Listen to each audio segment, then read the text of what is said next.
Hello everyone and welcome to my second episode of Baker's Chatcast. Today we're joined by Bob Ryan from the committee of Marske United FC. How are you and how's lockdown been for you? Fine, thank you Baker for inviting me onto your podcast. No problem. It's been a bit of a different one really, because obviously the football season started and then it stopped again, and then they're looking now at what they're going to do in the future with it, so it's all a bit up in the air.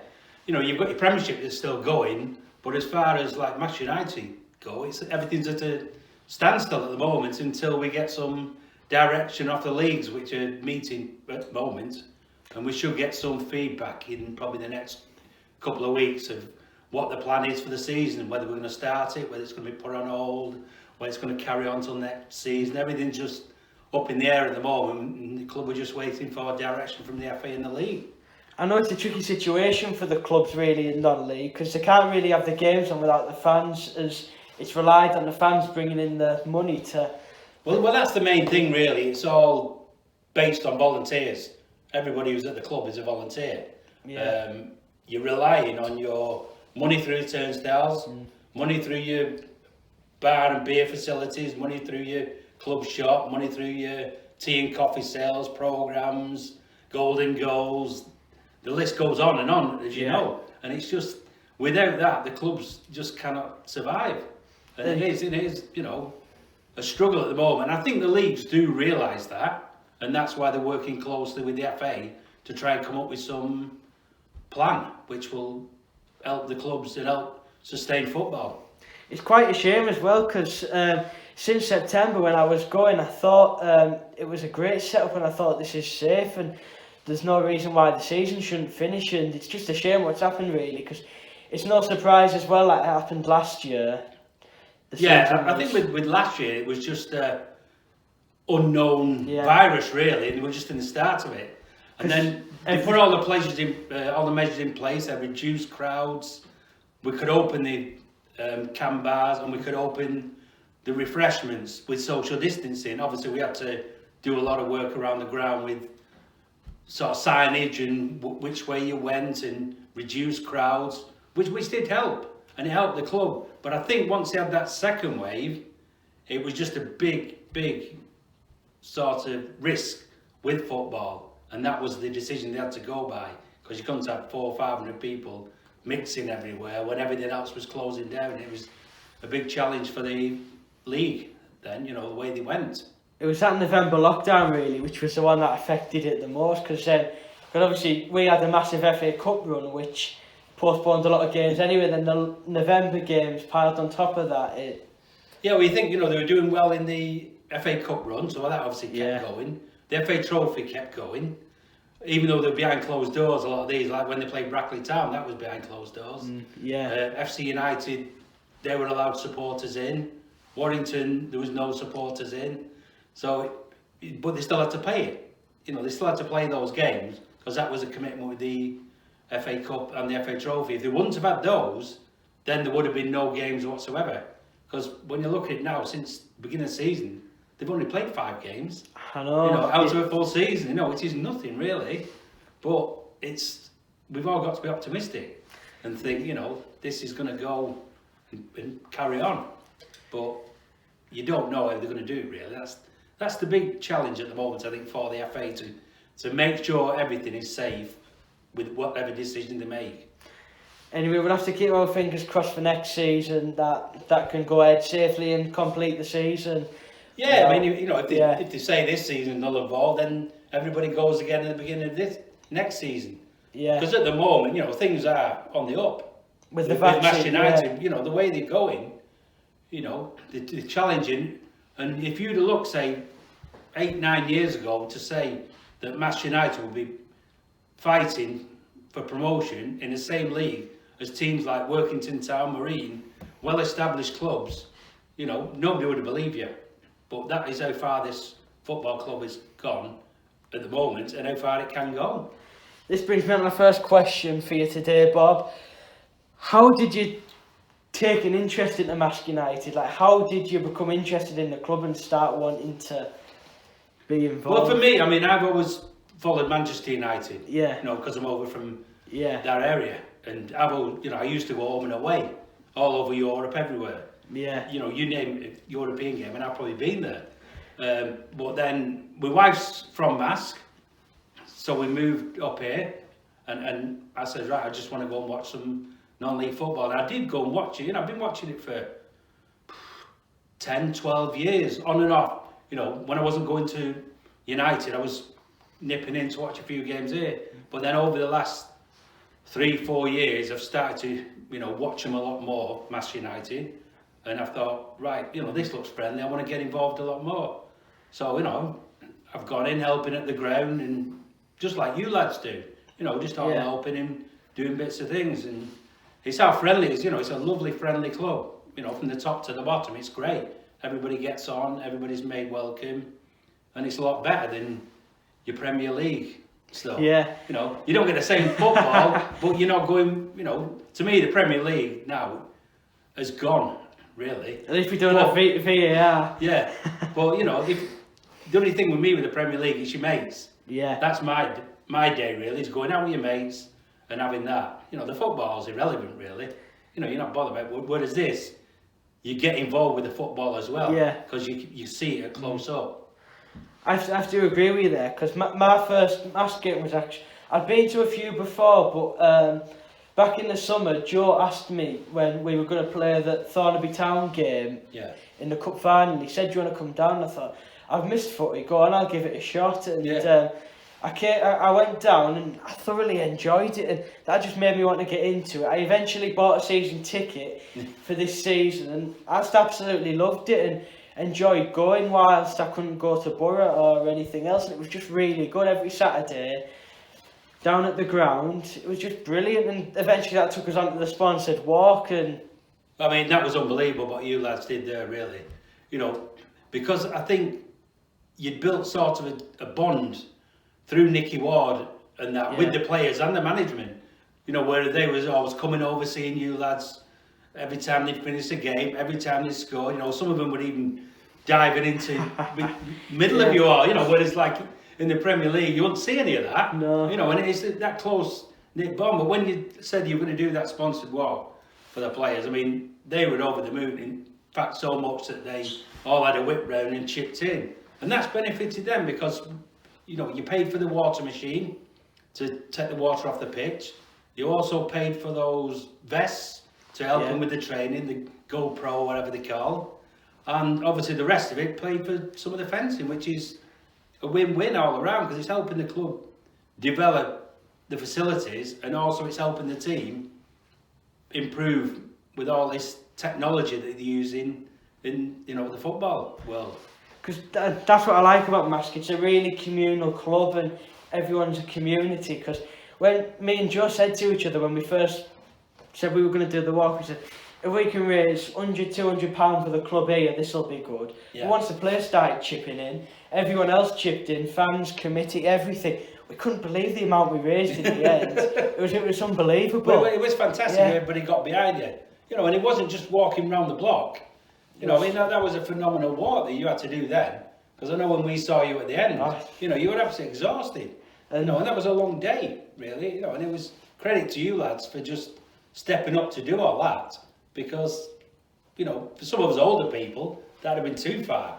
But, you know, you lad was absolutely fantastic. It was a fantastic day as well, although it was exhausting at times. We really enjoyed it as well and had a laugh, and that's what it was about. It was just a really good day. Yeah, especially, you know, when you got the management team meeting you halfway. Yeah. To give you a bit of a cheer up there. Brilliant, yeah. You know, and it just gives you that encouragement, doesn't it, to think, right, you know, people are appreciating what we're doing. And then thanks to you as well for coming to see us at the end. Yeah, well, it is, you know, it's an appreciation of what you lads have done.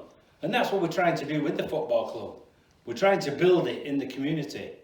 Because the more we can get in the community, the more we can get people involved and sort of helping, because we're working on that digital technology for the older supporters or people that are not into all this podcasts and chip snap and all this Twitter and Facebook and everything. So we're working with Age UK to get the older people, because a lot of people won't know what half these systems are.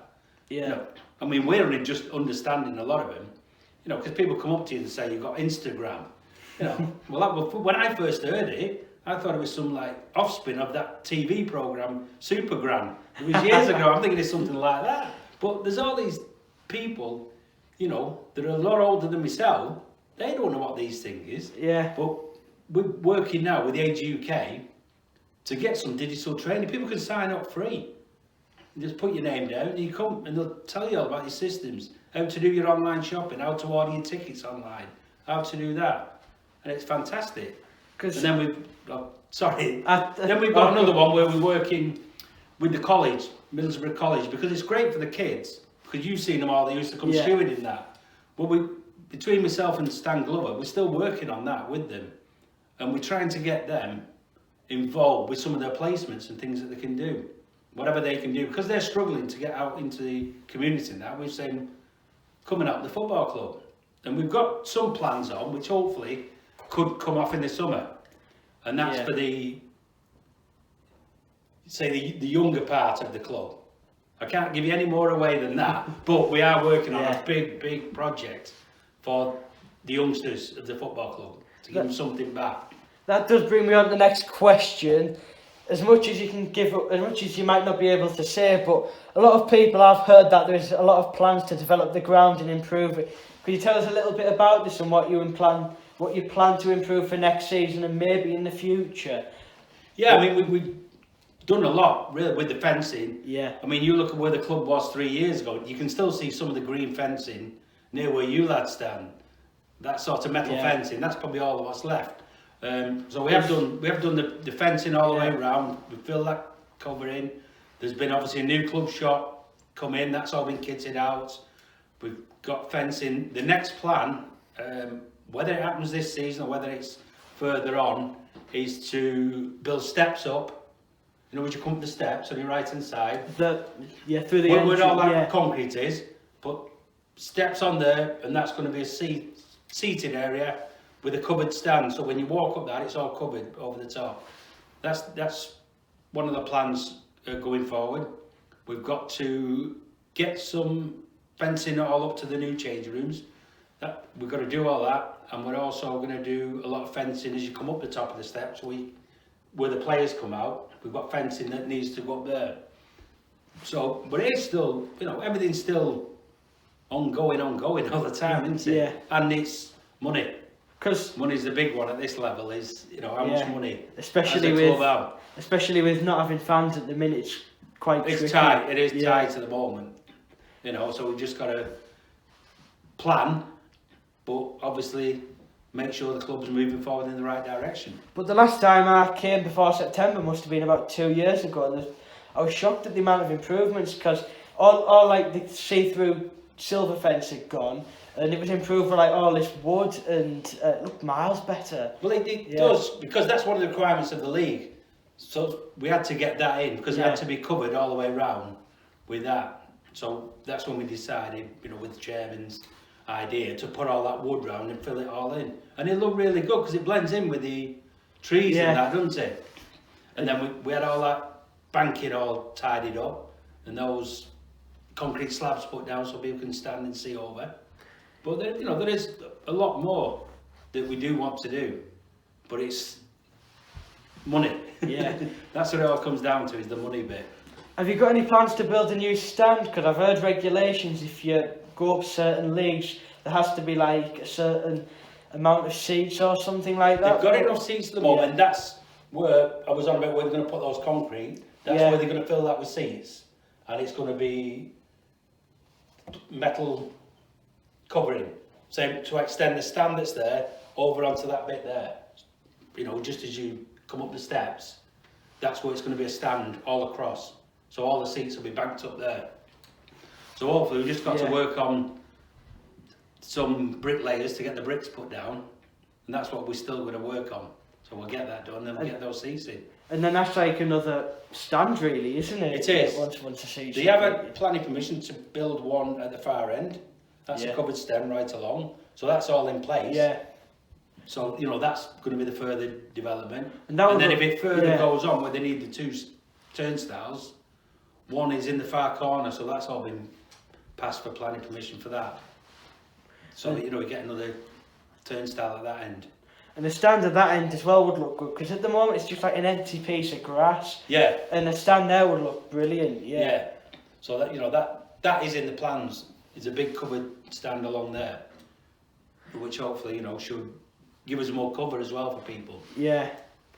My next question, Bob, is it's been a hard last 2 seasons for teams at this level because of the COVID pandemic that has hampered the last 2 seasons really and made it hard to continue. What is your take on this? I know you've explained a little bit earlier, but I think it's been a challenge for consistency, really, with it, because everybody's getting on a good run and then it stops and then you start again. I think the bonus that Marske had last year was once they'd stopped, the players still kept themselves fit. Yeah. That was what we noticed really stood out when it restarted again, because they kept themselves fit all through the summer. They had their own training routines they had to do, keep going, and all these things. They had to send them back to Ian Clark and that. This is how far I've done my time, this is what I've done in my time run, this is how far I've done, and this is what fitness I've done. And then he would set them goals that they had to achieve. So when the season started again, I thought Marske were a lot fitter and a lot quicker than teams. I don't even know you lads seen it, but that's what stood out. They were a lot quicker, a lot fitter, a lot hungrier. Because that's what it was way ahead of them. That's what has to happen as well, really. Because when a season's postponed, it takes a massive input in the season, because teams can just slack off and then have no momentum when the season carries on. Hence why Marske had a really good start, probably, as you say, because we went on that FA Cup run. Yeah. Had a really good start in the 5 league games we played. So that's probably what it was. Yeah.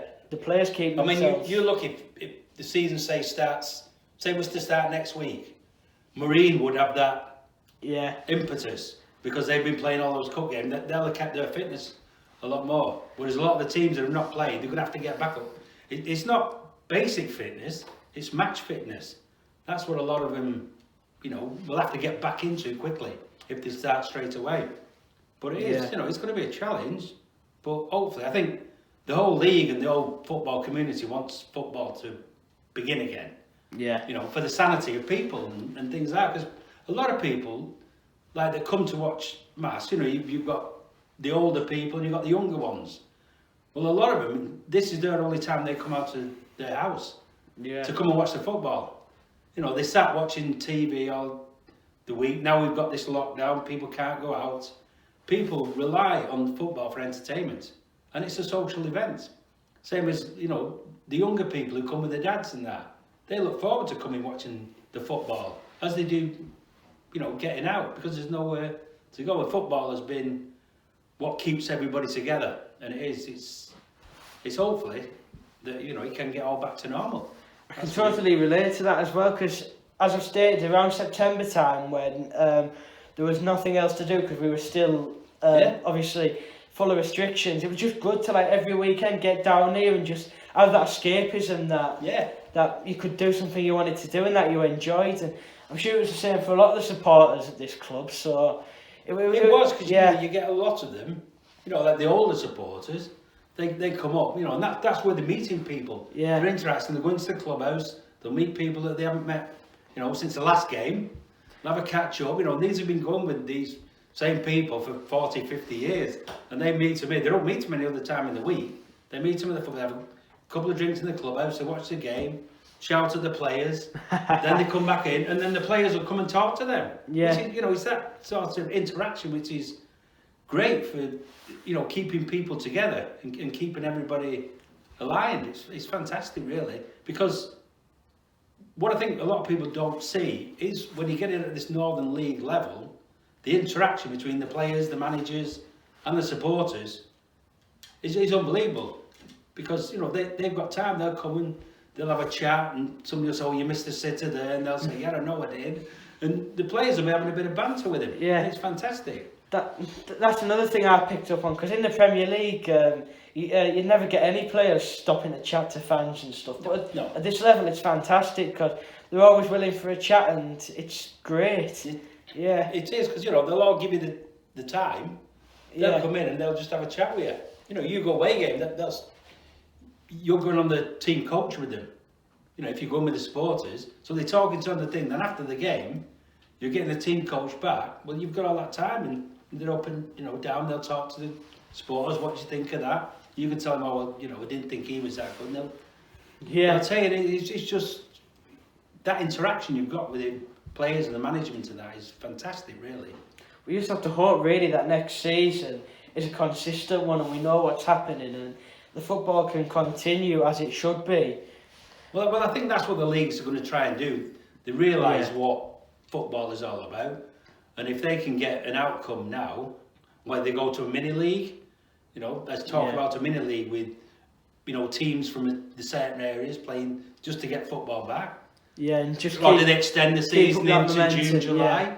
But then, you know, there's all the difference between when football has got to start again, because you can't stop the FA Cup preliminary rounds because they're all set in stone. The FA Trophy is set in stone, so you have to play them by a certain day, so you're stuck with all that. So there's all those challenges that they all have. But, you know, hopefully we can get back to normal.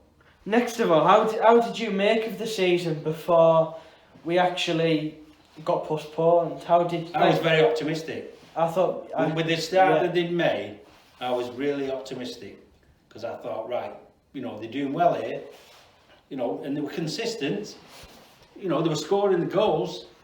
You know, you think, you know, they have the top goal scorer at the beginning. Yeah. You know, early on, Matty Time was the top goal scorer. So you're looking at that, and then you're looking at where they won. If they'd have won all those games in hand at one stage, they were top. You know, they were there with Workington and Ramsbottom and some of the other teams. They were up there. So, you know, it's a shame, but hopefully go again. And as well, I thought that FA Cup run was fantastic. That was I think we won 7 games we won. When we beat Blythe at home, it was just an unbelievable feeling, just experiencing the crowds and the excitement we had. Well, I think there's been so many rounds where they haven't conceded a goal, isn't it? Yeah. I don't know what the actual figure was, you know, off the top of my head, but, you know, they're one of the top ones in the country who played so many games who actually hadn't conceded a goal. And when you look, you know, beating like Blythe Spartans, you know, when you think years ago, they were, you know, a fantastic team beating league opposition. Yeah. You know, and teams like that. And Brackley, you know, they finally got beat off. You know, they were a class team, they were. And then you look the way they performed against Tranmere. They only just got beat. And, you know, that's the level that they're jumping at with playing in these. And like when you're going in the FA Trophy against your teams like your FC United who are well established in Warrington Town and teams like this. And you're putting up a good show with them. It's phenomenal, really. And it's that experience of beating them teams as well, because they're the teams that we'd probably be competing with if we went up a level. So. Oh, it would be. And Warrington Town, they were in the playoffs area, I think, of their league when we beat them. And just beating them, it must have given the players a real sense of goodness after the position they were in. It must have felt brilliant. Well, I think what it did with them then was they had the impetus when they beat FC United, you know, and that was, you know, the whole euphoria of the late goal by Lewis Maloney, which, you know, just set them all off for the next one. And then they had that game here against Warrington Town, which was a tough game because they're a very good team. Warrington Town are challenging for promotion in the league above. So it's no, you know, mean feat. And then obviously to play Spennymoor, who are unbelievable. They're one of the best teams I've seen for a long time. They will go far because they're quick and the passing was phenomenal with that team. But, you know, it's no disgrace for Marske to get up there with these teams. To me, it's a challenge that they've got. It's an honour that they can play up with these big teams. That FA Cup run was just fantastic, and it's just a shame we couldn't go the full length and play Spurs at all, like Marine did. But it just shows sort of the standard of this Northern Premier League, where you've got Marine can play Tottenham, and like last year, Marske beat Marine here, and Marine beat Marske at Marine. You know, these are the games. Football's a funny old business, as Jimmy Greaves used to say. You know, anybody can beat anybody on the day. You've got to be on your game. You can't just turn up and think you're going to beat anybody because it just doesn't happen. You know, and this is why you get upsets and swings and roundabouts on it. Because you can never underestimate the underdog. Because look at Leicester when they won the title last season. It just shows anything can happen in football. It is. Yeah. Yeah. You know, there's teams that have won FA Cups. You know, when Wigan beat Manchester City, you know, who'd have thought they'd have won that? No chance. Yeah. Absolutely no chance. You know, but it happens on the day. You know, there's always an upset with a team in the cup because it's one-off. And a lot of these so-called smaller teams raise their game. And that's obviously what Marske did at FC United. They knew they had to raise a game to compete on that level with that team. And, you know, and they appreciated the football that Marske played. It wasn't just a big boot thing. You know, all the people at FC United were very complimentary about the way Marske played the football, which is great credit to them. And if I'm right, that one was behind closed doors as well, and they had all their not their supporters in. They had their fans, and Yeah. that's a fantastic win if you look at their supporters and Yeah. beating them. It is. That was unbelievable. And so, you know, the way they're going, there's a great chance now of moving on. That's what they've just got to do, is keep the consistency and hopefully get football back. Yeah. That's what the thing is. That brings me on to this next question. What are you looking forward to seeing this next season, and what do you hope to see, like, within the club and success? What would you like to see? Next season, I would like to see a full season as much as we can, and then you can see the consistency. I like just keep on moving forward with the club the way they are, both on and off the field. Promotion as well, hope. Promotion would be phenomenal, really, and it's doable. It's doable. Yeah. You know, with the crop of players that they've got now, it's easily doable because they're up there fighting with these other teams, and it's all, you know, looking good, really. And then off the field, we just keep on this progression with the ground, attracting more supporters, keeping people interested, and more in work in the community, which will enhance everybody coming to the ground and encourage people to come. And it's nice to see the crowds increasing. You know, you've got crowds increasing, you've got people showing more interest, you've got more people walking around with the Marske United shirts on than you probably did more people, for a few years. More people buying stuff from the clubhouse. It is, you know, and it bodes well, it's all good. Really, you know, it's just, let's get it back to normal, as it can be. It looks like we're obviously on the up with the vaccines. Hopefully they can obviously vaccinate more people, and then we can continue with normal football, get crowds back, and just have consistency, as we say, and complete the whole season. Even if they go back to reduced crowds at 300-400, it's still, you know, that's good if they can do that, you know, until they can open up properly. But I suppose they've got to do some sort of phased opening. I don't think they can just go straight in and just open the floodgates and let thousands, you know, like in the bigger clubs. But like with it, if you do 400 or something like that, like we did before with all the social distancing and things like that, I think, you know, there is a hope. We've got to hope.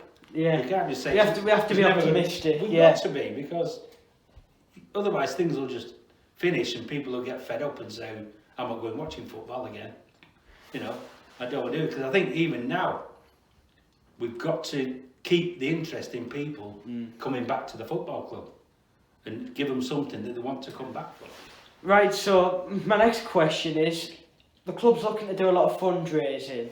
Could you explain a bit about this, like what's happening with fundraising? And yeah, what we've been doing, obviously you had your sponsored walk stuff, which was great. Yeah. We had our own Marske United together, which was phenomenal, the supporters that chipped in to help the club then, and it eased that gap in revenue coming into the club. We've had the Christmas hamper draw. Yeah. That raised about £700 for the club, which is all great going in because there's no funds coming in. We've also still selling quite a bit of merchandise. We've got some more of the snoods in this week, which are fantastic, really. I have one of them, because, you know, it's the design of the shirt and the way they've done them is phenomenal, really. So they're all helping towards the club. We've got a new community setup that we've just started, well, about 4 months ago, with the co-op community funding. And that basically is a fund where people that shop in the co-op, so whether you do your co-op petrol, your co-op stores, your co-op funeral cares. If you get a card that costs £1, you get offers and discounts in the co-op. Then you register your card online at the co-op. Then you choose one of your community funds that you want the co-op to support for that 1 year. So we've managed to get them to support the Mass Sports and Recreation Partnership. And what we're trying to do is the money that we can raise, it runs for a year until October, November of this year. But the money that raised from that will go towards refurbishing that clubhouse. So we want to, totally refurbish the clubhouse as much as we can, make it more accessible to everybody and a better venue. So, I mean, it's looking good at the moment. And at the moment, it's about £400 and odd in there. And that's only in about 3 or 4 months. It's fantastic for people that have actually got behind it. And all the details are on the club website. Gives you a thing, tells you how to register and everything like that. So if everybody can get behind that, it's all going to help the club. And it doesn't cost you anything, because if you're doing your normal shopping in there or anything like that, all of a sudden you just see it ticking up, and it's fantastic. And it's just some of the things that we're doing just to get money into the club. Obviously, we've had the blind cards and things like that. The golden goals, yeah. But it all helps. Everything's great. We should, I would hope, well, we're looking at the moment, is do a Easter raffle. Like we used to do the Christmas. Well, we did an Easter one last year, so hopefully we can get a Easter raffle, but it'll have to be tickets sold online like we did with that last Easter one, which was fantastic, really. So hopefully we can get an Easter draw pulled up, which will get some more money into the club. It just keeps it going, because there's nothing coming in, and it's a shame, but you can't keep going out. It's tricky as well. So it's tricky because you can't keep going out to the same people asking for money, and it's fantastic that supporters come in and say, I'll buy £5 of raffle tickets, I'll buy something like this, and it's great, but it just shows the support that people have for the football club, that they will come down. You just put it out, there's a lot of people are really behind this football club. There's a lot of people that it means a lot to, and people can't afford a lot of things, but they'll somehow find some money to chip in a couple of pounds for the football club, which is credit to them, really. It's absolutely phenomenal, really. I think that co-op idea is fantastic, and I'll certainly look into it. And anyone that's listening, I'd advise it, because it's a fantastic idea. Like you say, was it every pound spent? Every pound spent, And every pound that's spent, 2p off that. Yeah, and they match as well. So, I mean, if anybody, wants to find any information about any of the stuff, basically, all the stuff we've got for sale, we're doing the co-op thing, it's all on the Marske United website. So www.maskeunitedfc.org, and it'll be on there, and you can click in, it tells you how to register for the co-op, and the other one, once you've registered, it tells you how much that it's got going at the moment. When I've uploaded this video as well, probably at the weekend, Saturday or Sunday, I'll actually leave a link to the Marske United website so people can that's great. check about. Yeah, because then the people who see the video can just click on the description, and then the link will be there. Yeah. So, And if anybody's got any ideas for fundraising or what we need to, or they've got ideas, say we could do this with the community, or how about trying this? We're all open to suggestions and ideas. It's not all we decide and that's it. We're all open to ideas of people. Like you lads coming up with that sponsored walk. Yeah. We wouldn't have thought of that. But, for people to come up with different things, we can't think of everything. Yeah. I know me and Stan Glover are doing a lot of the community stuff, and we're coming up with all these ideas. But anything we can get off anybody, we're always welcome to ideas. Because I think any non-league club can agree that it's been a tricky time because I think non-league does sort of rely on the fans to bring the incomes, coming to the matches and stuff, and it's a shame really, because this pandemic has seen many non-league clubs fall, but Marske, it's really good, how everyone's chipping in with the fundraising. Obviously, there's been a sponsored walk, there's the co-op, there's many other things. I think. Well, they've got the 100 Club as well that goes every week, people pay £1 a week to go into the 100 club, then that's drawn every week, so they usually win £50 a week on that. And what we found over the last lot of the lockdown, that people who have been winning it have said, look, pay the money back into the club, which is fantastic, and lovely gestures really, because all that helps the club going forward. They've just said, right, I don't want my winnings this week, I'll put it back into there, which is just superb, isn't it, really? Just every little bit helps. And it's great that people appreciate it during this tricky time as well, and just give money back to the club. It's brilliant. It is a little bit. We had a lady from Derbyshire. It must have been about 2 or 3 months ago. She'd been up on holiday visiting people. She said she really liked the area. She liked everything that was happening with the thing. She sent a donation to the football club just to help. And that's somebody who we've never met her. We've said to her, next time she comes up to a game, give us a shout. We'll meet her and that. But that is for somebody who's never been to a football, just saw the ground, saw the website, doesn't know anybody from anything. Doesn't know the area too well because it's just a holiday. She fell in love with it and said, look, I really want to see the football club. Is a donation for the club, which is it's just great, and it's lovely that people are doing that. It's not all about the regulars who are coming every week. It's somebody who's the club has obviously in the area has made something for them, and that's what we're trying to do with this community, is get the community of Marske all together and then get the village of Marske more known around UK, which is being done. I mean, if people look at the football club, you get somebody in Brackley, say 6 months ago, can you tell me where Marske is? They wouldn't have had a clue. Not many, and it's all around sort of the northeast, northwest, Cumbria and everything. Everybody knows where it is, and they're seeing it with the website, wherever it is. People are looking at this, because it's like the Trident League now, with the Isthmian League and the Southern League. All them teams are looking, whoa, they're Marske, let's see where they are. And they're all looking at the area, aren't they? And it's great. And as you talk about recognition, the club's Twitter site just reached 10,000 followers at the end of last year, so that's some way to go. It's not bad for this level, really, and that's credit to those guys who are doing it, like Martin, Glenn and Laura, Nicky Ward's on the Twitter, they're the Twitter experts, and they're doing all that, and they're putting the stuff on, which is great, and it's just pushing it for the club, isn't it? Everything is good, which is getting this sort of publicity for the club. And then if you look at the FA Cup run as well, I've seen on the FA Cup's Instagram and Twitter accounts that there was posts about Marske saying how far they've gone without conceding a goal. And the amount of people that have followed the FA Cup from different clubs, and they've all seen that and seen Marske mentioned, and that gives the club recognition. It's just brilliant. Yeah, because people can see where they are, thinking, oh, that sounds a good club, they're all looking good, they're doing well, it's great, isn't it? We need the recognition like Marine got, though. Yeah. We need the Jamie Carragers and all that. Gareth Bale down here. Yeah. that would have been fantastic.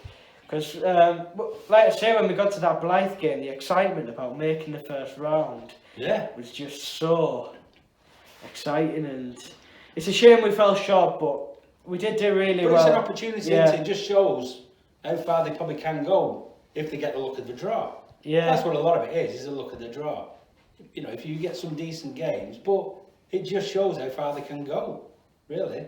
They're not just sticking at the bottom, they're just aiming high all the time, which is great, and it's credit to the football club. If you look at Blythe and Brackley, compare them together, I'm sure they're about the same level, and maybe if I'd have put Brackley a lot higher and a lot better than Blythe. They were a very good team, strong. Because I seen at the time they were like on the same level of points, and maybe if we took a few fans to their place, it might have given would have been a bit different, and give it a bit more. But their supporters, give them the due, they couldn't go in, but they all did what you lads did and stood behind the fences, in the pouring down rain with no shirts on. It was like watching, the Newcastle supporters years ago. Just stood out in the pouring rain with no shirts on, stood outside a fence. It was absolutely fantastic. But I did say to Mike when I went down there, when I saw the centre forward and that. I said, he looks like Lukaku. The size. I mean, he was a big, strong, player. And they were really strong and quick. They were a good team.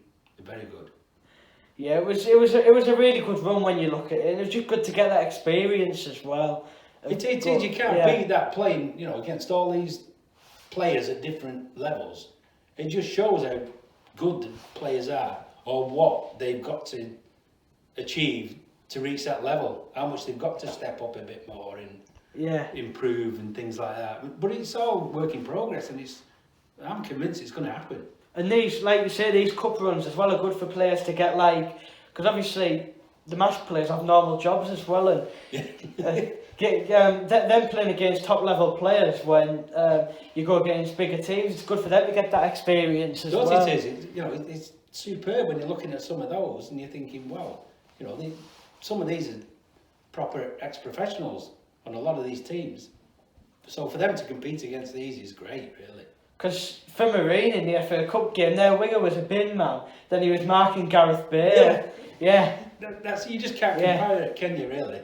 Everybody had jobs, and then you've got all these superstars that turn up and, they give them a good game, really. So it's great. And it's great for Northern Premier League football as well, to see the Marines and teams like that up at that level and competing against your Spurs and that. That's once in a lifetime, really. That's going to happen. But it gives the Northern Premier League a lot of publicity as well, and just shows the standard that's in the league. Because people look at these non-league teams and that, and they think, well, they can't be any good. But I think, a lot of people now will have heard of Marine, and teams like a lot of people now will have heard of Marske United with the FA Trophy and the FA Cup runs as well. I'm sure when things are back to normal and people are allowed to travel again, when people have free weekends, they might even come down to these non-league teams. I think they will. For a game. I think they will. I think that's going to improve a lot of the crowds in the non-league game, because people will just think, right, I'll go and watch that game. They're doing okay. Whether people want to go and watch the bigger teams now, you don't know as much, or how quick they can get supporters back in. I know. That's the other thing. You don't know how quick they're going to get the supporters, because if they've got to go to sort of so many into a big stadium, some people are going to obviously miss out. How can they've got that challenge as well. You've not only got it at this level, you've got like your Middlesbroughs now. How do they get up to 10,000? How do they pick who's going to come in? That's the challenge, and there's obviously somebody who will be disappointed. So it's going to be a challenge. It's good that there is these clubs as well to keep people. It is. It just keeps. It keeps you. And your enjoyment keeps your enjoyment up, really, because if you like football, you watch football anywhere. It don't matter who it is. You just want to go watch a game of football, and I think that's what a lot of the country is now. They want to get some football back. People are fed up watching on TV with no crowds and that. You want to see the real life excitement and all that. You don't want to be just sat watching, no crowds and everything, and these games there. You want to be there with it, have your cup of tea and pie and watch the football and things like that. It's great. I think everyone's just dying to get back to football. And talking about big clubs a couple of minutes ago, this brings me on to, obviously you're a massive Manchester United fan. And they are flying after a 9-0 win last night. How do you think the season's going to play out for them in the title race? I think they'll finish in the top 4. They're not good enough to win the league. No, that's my honest opinion. From where they are, you want them to win the league, but I don't think they're good enough for Man City at the moment.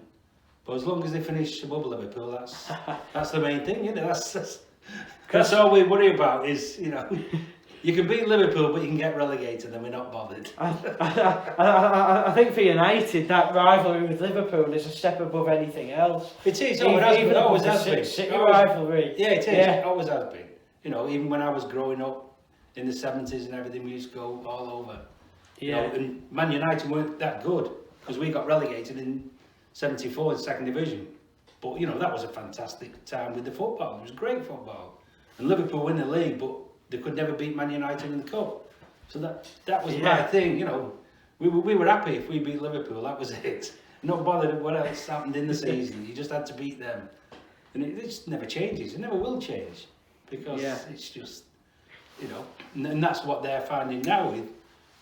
They've been up there, they won the league. Now they've got that pressure, and it's all pressure. Whereas I think Man City are just some of the football that they played in that the other week in that, can't remember who it was against. It was just so quick. West Brom, I think, they won 5. Yeah. It was quick football, you know. They're another level, though. Yeah, you know, and credit to them. Yeah. You know, it's great for them to come up there. But as long as, you know, we get back to normal, we'll settle for UEFA Cup. And as long as you carry on beating Liverpool. Yeah, qualify for the Champions League, win the UEFA Cup, win the FA Cup, that'll do. just carry on beating Liverpool. Yeah, that's it, that's all we need. I've got a couple of questions from Joe Willett here. The first one is, once COVID has gone and the football is back, is there any chance of a club-run bus just for the fans? A club-run bus? That the club would put on just for the fans? I can have a word with the sports club on that, because I know Stan is very keen on helping look after the club, so I'm sure we could work something out. For the away games, yep, I'm sure we can look into that. But I'll speak with Stan, you know, from the sports club and see what we can do, see what, you know, the interest is, whatever. But it's all down to demand, isn't it? Yeah. Because if you hire like a 50-seater bus and then you only get like 10 people, it's a lot of money that the club's put out, isn't it? Yeah. You're not going to recoup that. But no, we'll certainly look at that, definitely. That's a definite one. His next one is there any, I don't know if you'll know anything about this, but is there any chance for a better walkout song? That's it. That was his next question. You come up with an idea. They did have was it a Twitter poll the other year? They had a Twitter poll on different songs and that for a walkout song. But here's one for Joe. You get together with all your mates, give us 5 songs, and then we'll put it to the club. And then they'll do a poll. And we'll do a poll and pick 5 songs. They obviously got to be decent ones, you know. Like we don't want to walking out to Agadoo and things like that. Doing the conga. Yeah, doing the conga. You know, give us 5 songs, and me and Stan Glover will get together with the club and we'll get it sorted out for you. Yeah. Yeah. As long as it's not pig bag. Pig bag or Agadoo. Yeah, Agadoo, isn't it? As long as it's not them two, then. Yeah. Yeah, no, but if Joe, you know, and you guys want to come up with them, say 5 songs, and here we go. And then we'll even put it to the players and the management. Say, what do you reckon on these? I'll put on hit list, no Agadoo, no conga, no pig bag. Yeah, it's got to be proper ones, but yeah. No, but you know, if they want the big bag, whatever, you know, whatever they think, and you know, we'll see one, we'll get it up. Yeah. You know, it's all for that bond with the players.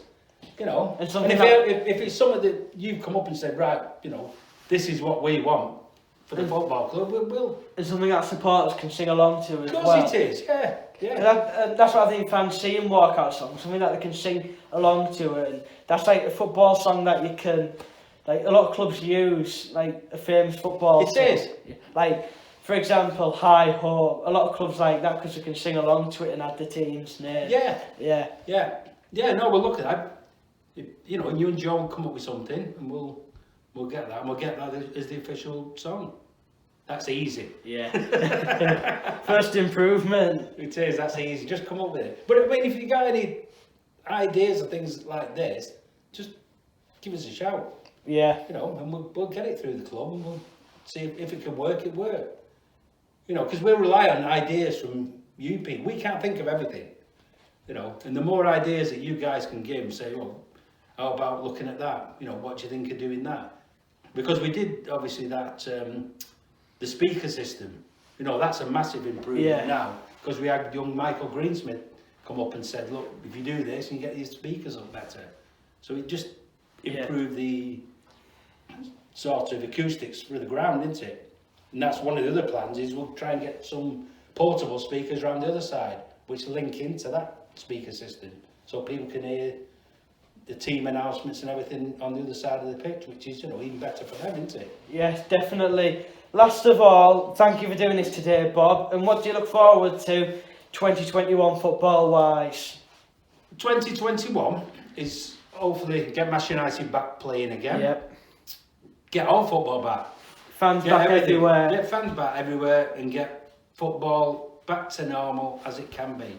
and hopefully enjoyable, and then everybody can get back to, it's been a challenge. Yeah. And the NHS and everything have done a phenomenal job with everything what they can. You cannot thank them people enough, for what's been happening and all that. But I think, if you can get football back, get it back to normal, it does bond people back to normal, and gets people on a good feeling again. Yeah. Right, and then that's what I everything totally needs agree. at the moment. Yeah. It just needs everything getting as back to normal as it can. Just fingers crossed. Yeah. Well, anyway, thank you for doing this today, Bob, and thanks everyone for listening. And join me next week for another guest. Thank you.